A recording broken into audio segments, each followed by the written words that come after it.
नमस्कार साथियों, कैसे हैं आप सभी का स्वागत है डमोले क्लासेस के यूट्यूब चैनल में। मैं आज आपके लिए लेकर आया हूं एक और बेहतरीन ट्रिक जिसमें हम पीएच मान को याद कर सकते हैं। पीएच मान को याद करने की ट्रिक इसमें बहुत ही महत्वपूर्ण ट्रिक है। चाहे आप किसी भी एग्जाम की तैयारी कर रहे हो, खासकर रेलवे एग्जाम के लिए ये रामबाण साबित होगी। तो चलिए, मैं कुछ ट्रिक्स बताने से पहले आपको कुछ चीजें बता देता हूं। जैसे पीएच मान का फुल फॉर्म क्या होता है? पीएच मान का फुल फॉर्म होता है पावर ऑफ हाइड्रोजन। क्या होता है? पावर ऑफ हाइड्रोजन, यानी कि हाइड्रोजन की शक्ति होता है। पीएच मान जो होता है वो 0 से लेकर 14 के बीच इसकी क्या होती है? वैल्यू होती है। इसके बाद बात करते हैं पीएच मान जो होता है वो क्या दर्शाता है। तो ये विलयन का अम्लीय, क्षारीय और उदासीनता को क्या है? दर्शाता है।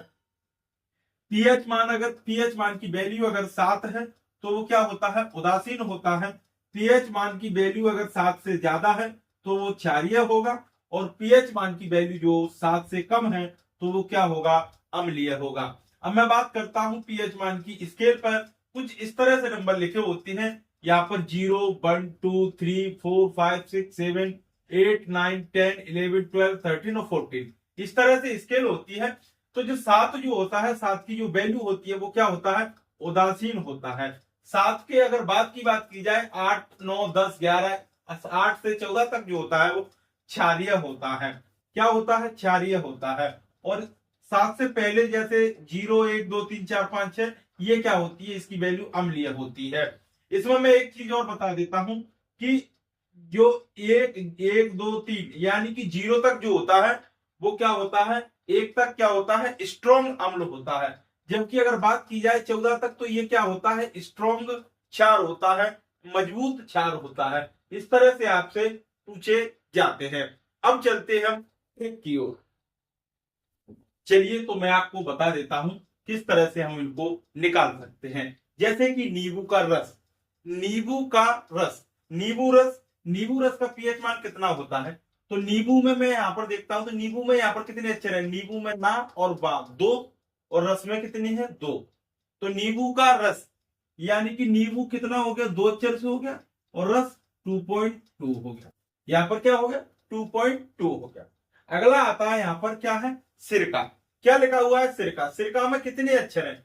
तो सिरका में 3 अक्षर हैं, 1, 2 और 3। तो यहां पर कितना हो जाएगा? 3.0 यानी कि 3। उसके बाद है शराब। शराब का पीएच मान कितना होता है? शराब में कितने अक्षर हैं? 1, 2 और 3। तो यहां पर शराब का पीएच मान कितना हो जाएगा? 3 हो जाएगा। या हम इसको कह सकते हैं 3, या इसका 2.8 होता है। कितना होता है? 2.8 होता है। इसको हम लगभग 3 मानते हैं। इसके बाद बात करते हैं टमाटर की। तो टमाटर, टमाटर में कितने अक्षर हैं? 4 अक्षर हैं। तो टमाटर का पीएच मान कितना होगा? 4 हो जाएगा। कितना हो जाएगा? 4 हो जाएगा। इसके बाद है अमरूद। अमरूद में कितने अक्षर हैं? 1, 2, 3, 4। अमरूद, अमरूद में कितने अक्षर हैं? 4 हैं। तो इसका पीएच मान कितना हो जाएगा? 4 हो जाएगा। तो दोस्तों, ये आपको याद हो गए। अब मैं बात करता हूं सोडा। कुछ शब्दों के अंग्रेजी नाम को याद करके चलेंगे। सोडा, सोडा को हम इंग्लिश में कैसे लिखते हैं? तो SODA, SODA, सोडा। सोडा में कितने अक्षर हैं? 1, 2, 3, 4। SODA। तो इसका पीएच मान कितना हो गया? 4 हो गया। इसके बाद बात करते हैं दही के पीएच मान की। तो दही को इंग्लिश में कैसे लिखते हैं? तो DAHI, दही। दही का पीएच मान कितना हो गया? 4 हो गया। इसके बाद आता है अंडे की सफेदी। अंडे की सफेदी यानी कि एग व्हाइट, एग व्हाइट। अंडे के ऊपर जो सफेदी होती है उसे हम कहते हैं एग व्हाइट। एग में कितने अक्षर है? 1, 2, 3। व्हाइट में कितनी है? 1, 2, 3, 4, 5। तो 3 और 5 कितना हो जाएगा? 8 हो जाएगा। यानी कि अंडे की सफेदी का पीएच मान कितना हो गया? 8 हो गया। इसके बाद आता है सागर का जल, सी वाटर। समुद्र का जल, सी वाटर। सी वाटर में कितने अक्षर? सी में हो गए 3 और वाटर में हो गए 5। तो 3 और 5 कितना हो गया? 8 हो गया। समुद्र में, समुद्र का पीएच मान कितना हो गया? 8 हो गया। इसके बाद बात करते हैं मूत्र के पीएच मान की। मूत्र को इंग्लिश में क्या कहते हैं? यूरिनल कहते हैं। क्या कहते हैं? यूरिनल कहते हैं। तो यूरिनल में कितने अक्षर है? 1, 2, 3, 4, 5, 6। तो पीएच मान कितना हो जाएगा? 6 हो जाएगा मूत्र का पीएच मान। अब बात करते हैं हम यहाँ पर ब्लड की। ब्लड का, रक्त का पीएच मान कितना होता है, ये आपको याद करना है, 7.4 होता है। कितना होता है, 7.4 होता है।